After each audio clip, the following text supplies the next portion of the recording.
very good evening to you all, and thank you for joining us here on Health Check. As usual, I'm your host Jacinta Okumu. Today we are going to talk about emotional health and stress management, since this is one of the issues that is really eating us up. Most of us are either dealing with something that we want to fight or not. And that's why today we are going to talk about emotional health and how to manage stress. Now with me is a specialist, Priscilla Connor, health advocate. Hello everyone. Okay, thank you for joining us. Today we are going to talk about emotional health and stress management, since it's one of the major issues that we are facing as individuals. Now to start with, what is emotional health? Alright. Emotional health is one of the dimensions of health. It simply means awareness of our feelings or emotions and the ability to express the same in an acceptable manner. When we talk about feelings or emotions, we are talking about two things. We have what we call positive emotions. Here we are talking about things like love, we are talking about joy. We may also be talking about enthusiasm.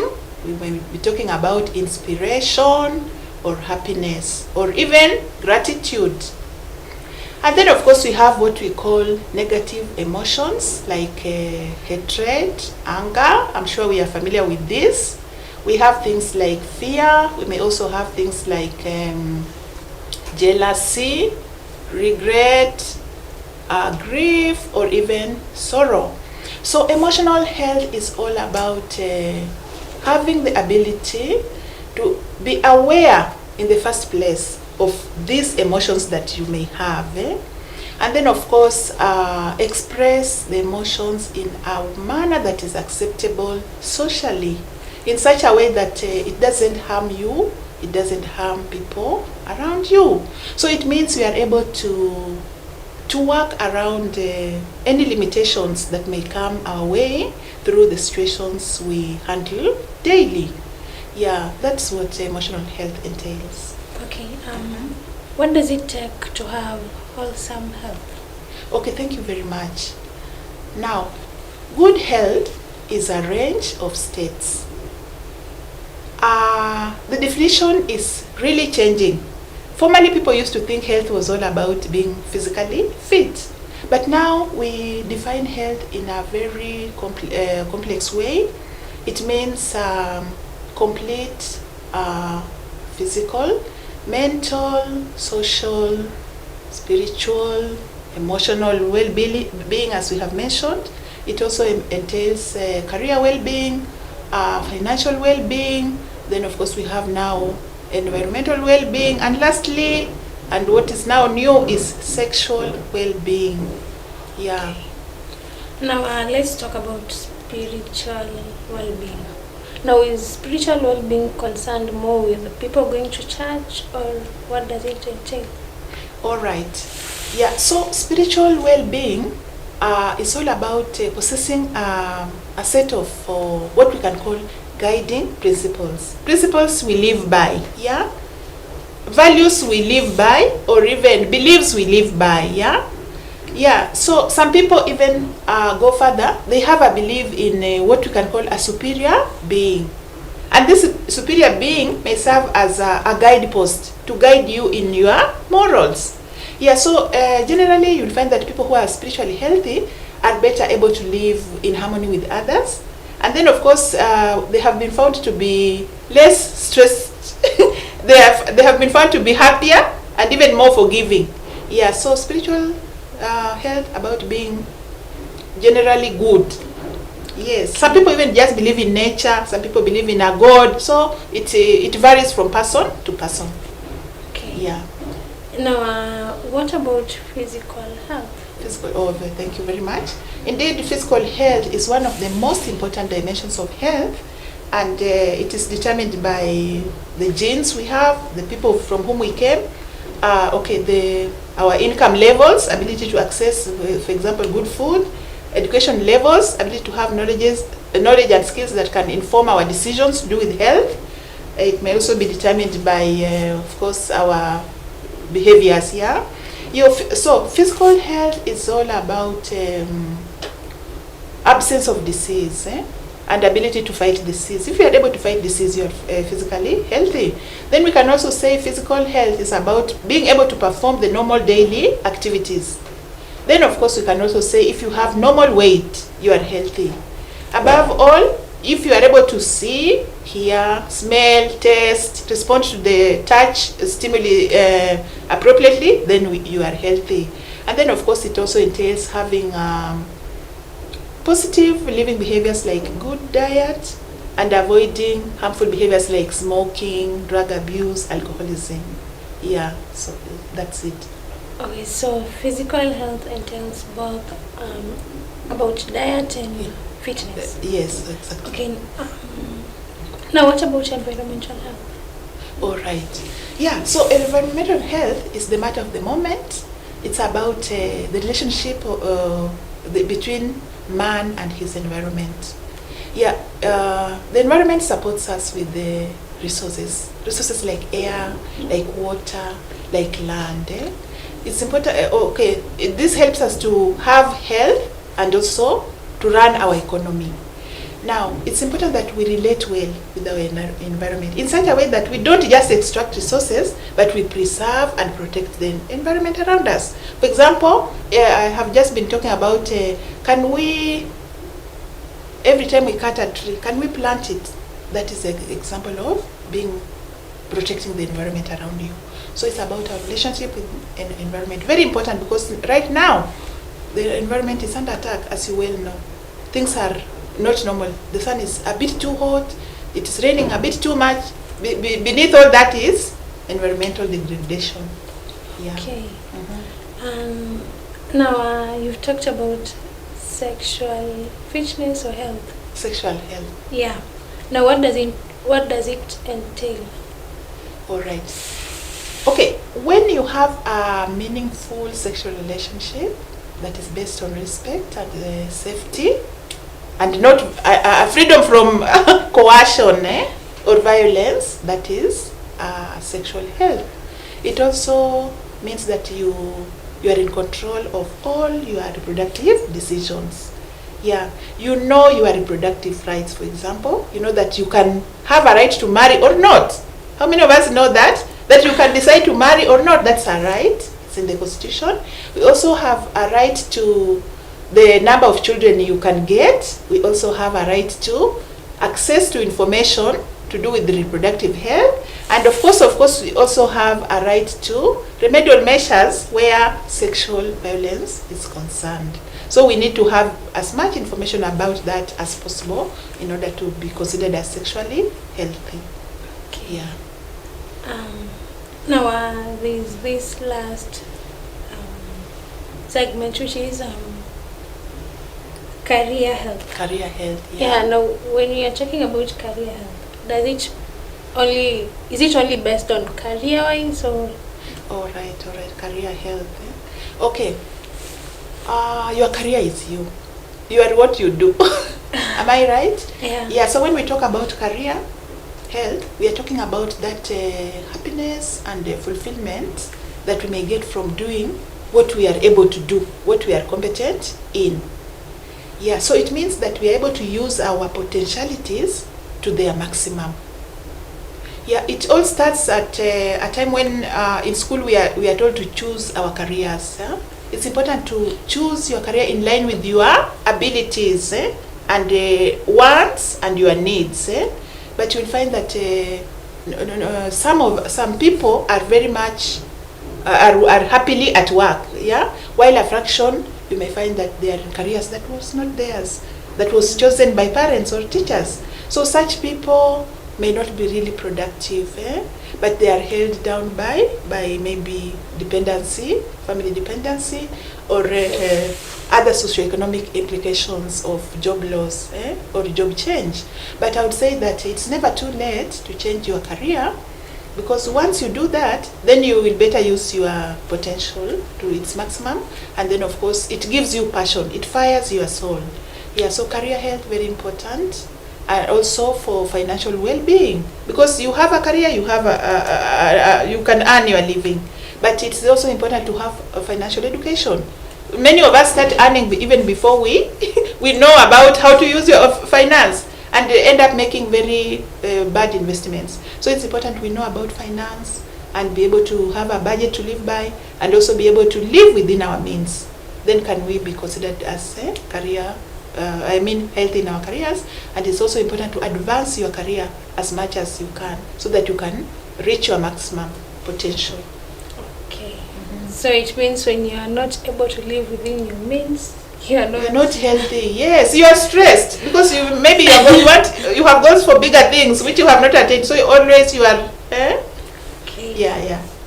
Now we are going to the other part, which talks about stress management. Right. Now, to start with, what is stress? Okay. Stress simply just means your body's response to a given threat. Okay. Yeah. So, what do we mean by threat? Threat can be identified. We can identify it as a change in circumstances. So you find that change is very normal, and every new day you will contend with change. Maybe a death in the family, maybe an accident, an injury, an illness. It may be a marital problem, it may be a job loss, job demands. We may have what we call detention for people who are in crime, or we may even have things like schoolwork is stressful to students. We may have things like natural disasters like earthquakes or hurricanes, or even pandemics like the one we have now. So these are threats. So what does the body do? The body will hit back. How does this happen? The body prepares you to, we call it the flight mechanism, to help you run away from the threat. The heart starts beating very fast. The blood pressure goes up so that the body can better distribute food and air in the body, so that you can get the energy to run away from the threat. So some of us end up trembling, some of us may sweat, some of us may even urinate if it is very severe. So that's what it really means to stress. So some people even exhibit what we call emotional responses. Apart from the body response, we have the emotional response, whereby you may you may become irritable because something has happened. You are not able to handle it. You become irritable. You may become harsh or aggressive. You may become so anxious that you can do nothing. Some people decide to even just sleep throughout as a behavioral response. Some people even decide to smoke. Some people decide to take alcohol. Some people even go into drug abuse. So proper responses are very important to maintain your health. Okay. Now, does one have the ability to control the response, or does it just happen automatically? We need techniques to control. We need to have controlled responses in order to manage our stressors, or else stress has the ability to reduce your resistance to illness. It reduces immunity. Research has shown that too much stress may reduce the body ability to fight disease. Eventually it may cause disease like ulcer, like high blood pressure, like heart disease, and eventually you can even die if it's extreme. If you're not able to handle it well, stress kills. Okay. And now, can stress cause other illnesses? Yes, of course. We have just been talking about ulcers. It aggravates ulcers if they are already there. It may also cause them. It causes high blood pressure automatically. Too much of stress will cause the blood to run too fast, and this has implications on the body. It can cause heart disease like heart attack. It can cause stroke. So we better know how we can deal with stress appropriately, so that we can preserve our health. Okay. Yeah. And now, when it comes to the issue of stress management, that's where most of us fail. Now, how can one manage stress? All right. Very, very important. Yeah, why? Because we are living through so much fear now. So many uncertainties are on our way right now. Yeah, so thanks to the COVID-19 pandemic, the world is, we can say, on edge. We have economic turmoil, we have social turmoil, people can't stay together. We have joblessness, we have hunger, we have what else? Marital strife as a result of the effect of the pandemic on the impact of the general impact of the pandemic. Now,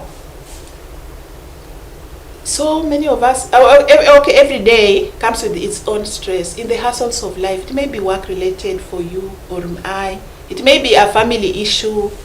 Yeah. So I don't know what kind of stress you could be dealing with today, yeah?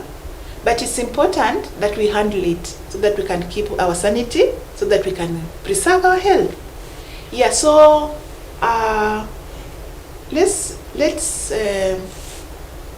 see how can we move on in spite of these changes. Some of them are very debilitating. Like if you lost a spouse today, it's said to be the highest stressor of all. Because you will live with the absence of a spouse for a life, you see. Yeah. Or even if it is a relative or a job loss. Can you imagine what it means to lose a job, to lose your income? So that is where most of us are. So it's important that we have an idea, how can we deal with the stressors with us today? Okay, let's see. It's critically important as a first step that we realize and accept change. As a first step, to realize and accept that change is a normal part of life. Okay. That it is the only permanent thing. It will always come, whether death, whether job loss, what it is. We realize that and accept. But most of us don't accept that. Things happen, yeah. So most of us don't accept. We live with the grief. Mm-hmm. We cry, we stay away from people because we can't accept that change has happened. Exactly, yeah. So our responses vary according to our personality types. People who take things in their stride, they are there. While others, it will bring them down. So we have correct responses and we have negative responses that may not be very helpful. Okay, now we are looking at the positive responses. So you are saying that it is hard to accept change. Yeah. So I'm saying that we should even embrace that change and persist in it. Know that it's normal, accept it, persist in it. Look at it as just a challenge that can be overcome. Because after all, there's nothing permanent. Yeah, so this is how we can then handle change. Number one, we can foster our coping skills. Do you know you can easily marshal your willpower? My dear, you can actually marshal your willpower, maintain a positive attitude like we said in mental health, think clearly, use your brain power, evaluate situations realistically. So we can marshal our willpower and cope with whatever situation we find ourselves in. Even if it's job loss, we can handle it. We can look at options. Like for example, salary was a resource, yeah? We may have time on our side after job loss. We may have resources like land. We may have resources like skills and knowledge. We can go back to them. So it's about fostering our coping skills. And next, it is important to recognize and identify your stressor. Okay. Recognize and identify your stressor. Already you have accepted what has happened here. Now let's recognize and identify what is causing us stress. It's important even to have a list of them. So once we have that list, then we try to adopt a healthy way of dealing with them. So if we can look at stress as problems, we can then turn to problem solving as a way of dealing with the given stress. Okay. Yeah, so of course we have some stressors which cannot be changed, for example, death, but we can actually adapt. We have lost somebody, as you well said, you lose a spouse, I mean, their life is over. You are still here. You have to live with it. You let grief take its course, no matter how long. You can journey through that pain of widowhood. It will end. It will come to an end. Yeah, so we must be able to seek the viable solution to every problem, because to every stress, to every problem, there's a solution. So what do I mean seeking a viable solution? I mean that once you have identified your sources of stress, some of which may include yourself, your feelings, your type of emotions, your emotional responses, your habits and behaviors, they may stand in the way of your own ability to handle stress. So you have to identify, is it you? Is it other people? Is it a place? What is it?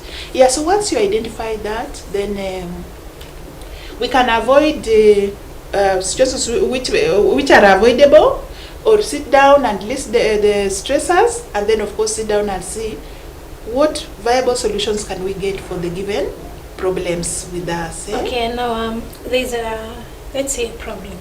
When you identify that this is one of the things that is giving me stress, but in reality you can't get away from that thing, or you can't let it go. Now what happens? You can't get away, you can't let it go. You know, you've seen that this is the thing that is causing me a lot of problems, but you can't let go of that thing, or let's say you can't walk away, you can't move on. No, you're in that situation. Yeah, so I would say a positive attitude will become indispensable. You need it. You need to think positively about the hardship. Yeah, so I was saying that you will sit and say, now, I have this mountain ahead of me. Can I look for solutions? 1, 2, 3. Give me an example of a stressor.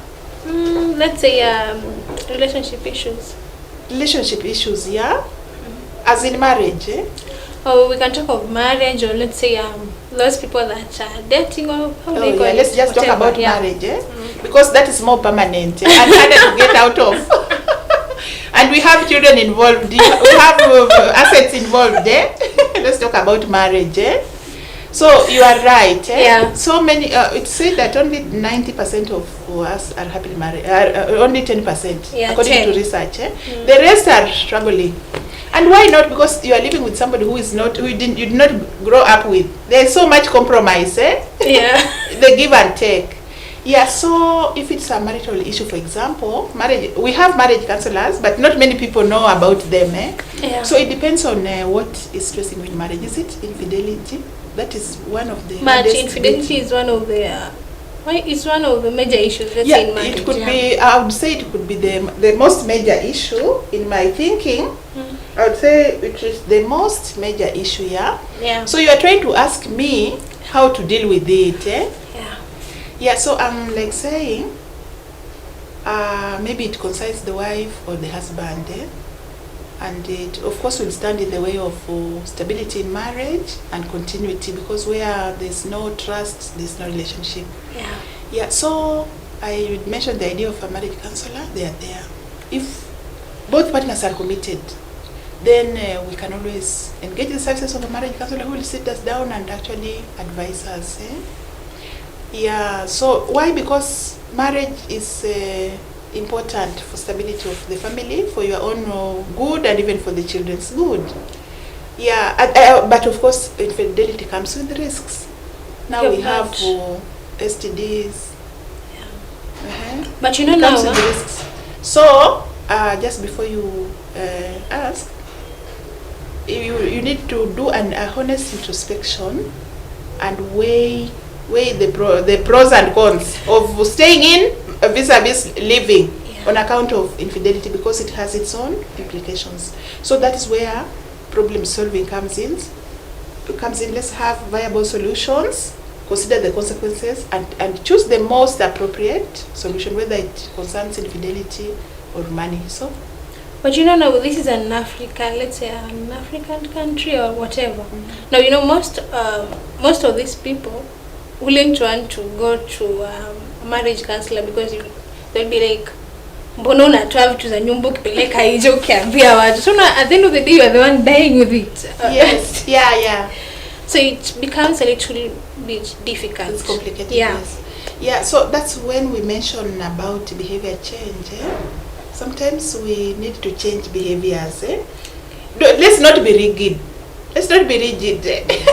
We can let us be self-aware of our challenges that are there, no matter where. Okay. And then now we need to take steps, firm steps to move away from that, to solve the problem. Because if we don't, it will live there with us. So we must consider what viable options there are, so that we can deal with the challenge, so that we can move on. Yeah. So I was just talking about conflict solution as the second step in dealing with problems or stressors. In conflict solution, I'm sure you are familiar with the relationship issues. In fact, you have just mentioned the same. Yeah. It may be a man-woman relationship or even a family relationship, a work relationship, that brings conflict. So how can we move in the direction of getting a solution? Number one, it's important to be very humble and have that presence of mind and courage to come to table with the people with whom you have conflict. Come to the table, express yourself clearly and openly, being very empathetic with a view to getting an amicable solution to the conflict. You may have to be proactive because the other party may not bother, but for your own peace of mind, you bring the issue to the table. Then of course we have what we call behavioral patterns of solving stress. You have just said we have negative ones. People withdraw. Some people decide to withdraw, like you said. Yeah. But is it helpful? In isolation, it's not helpful. But at times it's helpful. It gives you peace. Yeah. At least you can have your own maybe peace. For a while, but not forever. You need to get out of that cocoon sooner or later, because in isolation it has on its own implications. Yeah. So some people decide to smoke. Some people have decided to go into drugs and brought much more misery. Yeah. So behavioral responses may include adopting a healthy lifestyle. For example, if you take good food, wholesome food. When I talk about wholesome food, I'm talking about fruits, vegetables, cereals, legumes, and natural foods. They have compounds that bring health and healing to your already agitated system. Yeah, but if we take processed foods, they have additives. Additives will agitate your system even further. For example, coffee. Some people take coffee, but they do, it powers you. By the way you take coffee, it stimulates you, even tea. Yeah, but did you know that in stress, it will aggravate the stress because it will cause you to be more nervous, more sleepless, and even more jittery, coffee. So if you have stress, coffee is not for you. Natural food is best, enough water, and then of course, let's not forget about exercise. Very important. You exercise, you run, you swim, you cycle, maybe 1 hour daily. It clears the mind of clutter and brings mental health. It even distracts you from that. It improves your self-esteem. Yeah, exercise. Then of course we have what we call sleeping. Sleep enough. You need sleep enough to rest under stress. Then meditation. What is meditation? You're able to sit down maybe 30 minutes per day and just think, breathing slowly about the good in life, the calm, the peace, the success, the sunlight. Yeah, and last but not least, we have what we call seeking support systems, because friends and family may offer you very helpful advice through your stress and help you through. So we are not beaten. What did Abraham Lincoln say, the former American president? He said that success is moving from failure to failure without losing enthusiasm. And then a certain theologian finished by saying, God, give me the serenity to accept what I can't change, the courage to change what I can change, and the wisdom to know the difference. Yes. Correct. Now, as we are coming to the end of our program, kindly do tell us one more thing or issue that you'd like to sensitize more on?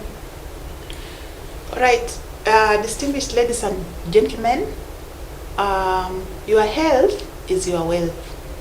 Let's make every effort to maintain good health and use the skills given to manage our stress so that we live better and live longer. Why? Because stress kills and may cause illness.